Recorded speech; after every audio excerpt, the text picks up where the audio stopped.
I But guess the danger is it makes newspapers look sort of ponderous, you know, slow, overcautious, and worse, maybe protective of the reputations of newsmakers. You know, why aren't they telling us this? They must be trying to protect them. Like even that even came up around here when this Penn State running back, Austin Scott, this was a really striking day in the Collegian. There were two stories, same size headlines on the two stories, but two separate stories. One that had to do with an unnamed suspect in a rape case, and the other that Austin Scott was suspended from the team.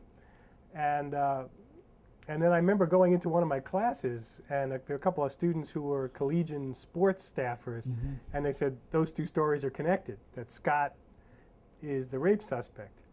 And, you know, so they're showing all this admirable restraint by not overtly stating that. But of course, as you're saying, out in the blogosphere, you know, there's this whispering going on, and you know, so everyone's talking about it. Well, the reason he's suspended from the team is that he's the rape suspect in this other case, and so it's the issue of like, what do you do about rumors? I mean, how do you, when everybody's talking about something, how do you keep it quiet? It's a tough one. yeah, it is tough. I think that you had to be very careful, and I think that if Scott is suspended from the team, that's a news story.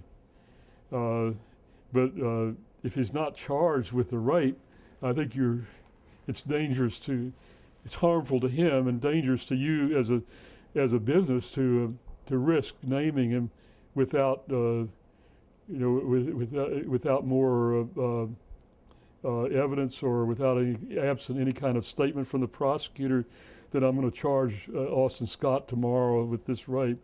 My lawyers have told me that that's okay, even though they haven't charged. But I think that we're at a disadvantage, but a disadvantage of our own choosing. We want to be responsible, and I think that ultimately we're going to lose some stories. We're not going to be able to tell the stories immediately as well as we'd like.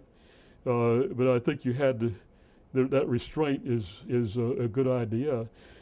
So I think that rumors you have to limit to what kind of effect do the rumors have, but also being careful not to rationalize that we really want to report the rumor, but we're saying that because something has happened that we can now say that it's a story, even though the rumor remains unproven.